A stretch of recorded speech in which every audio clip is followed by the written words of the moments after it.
سلام كما تخونو رويلي ناب شانالي كعب سلام متصاهم نايلوم ما عندي توتوريال زخون فايل كوبي خنقبر كلنا زرقنا ايرور مالتي اذا كع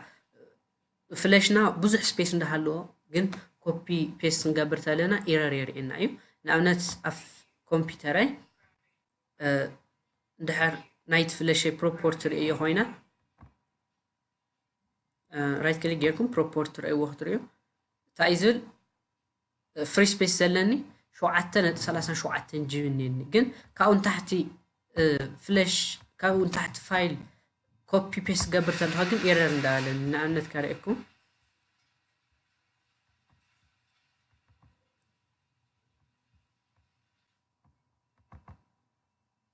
اجي ازي حمشت جي سايزو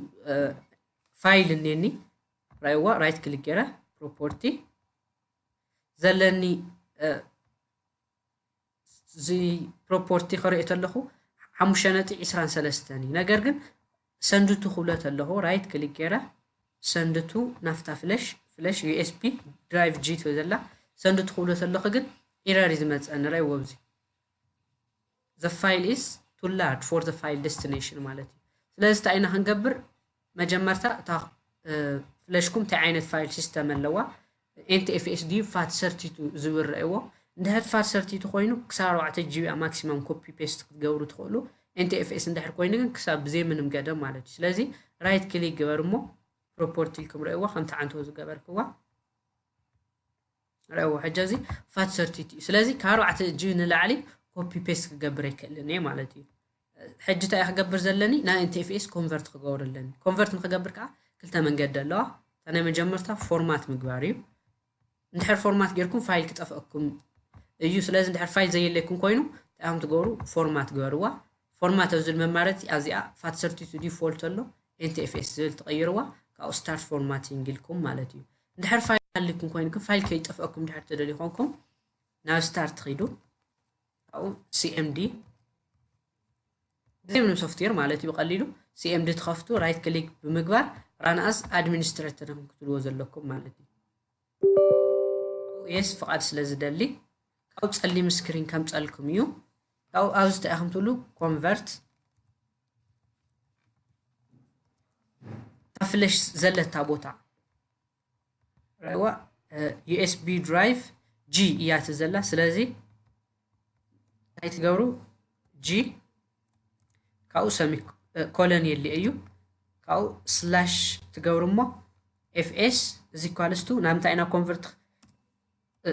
ይቅርታ ኮሎን ትገብሩ FS ታይ ሆነ ለማቲ NTFS NTFS ስለዝደለና ካብ በመቀጻል ስላሽ ጌርኩም ኖ ሴኩሪቲ ልኩም ኢንተር በልዎ ካው ቅርታ አዚያ ባክስ ጎርዋ ማለት ስፔስ አየለኒው እጂ ራይዎ ጊዜ ይወስደሎ ከምዚ ገይሩ ኹድ እዩ እንድሕር ኮምፕሊት ይልኩም ኮይኑ ኖ ፕሮብለምስ በቃ ዝተወሰነ ጊዜ ከወስድ እዩ ከምዚ ገይሩ ምስ ወድአ ስለዚህ ደስታኹም ዓይነት ፋይል ኮፒ ጌርኩም ፔስት ምግባር ትኽእሉ ኢኹም ማለት እዩ ስለዚህ ናይ ሎማዓንቲ ቱቶሪያል እዚኣ ትመስል እንድሕር ፈቲኹም ማኾንኩም ላይክ ግበሩ ኮመንት እውን ጽሓፉ ሳብስክራይብ ምግባር ከይትርስዑ ሳብስክራይብ ክትገብሩ ከለኹም ከዓ እታ ናይ ደወል ምልክት ምንካእ ከይትርስዑ ኢኹም ስለዚህ ዛ ከምዚ ገይሩ ኮንቨርት ገይሩ ምስ ወድአ CMD ኹም ዕፀውዎ ስለዚህ ታፍለሽ ክፈትዋ ክትሪዩ ራይት ክሊክ ገበሩ ኣፍታ ፍለሽ ባዕላ ካው ፕሮፐርቲ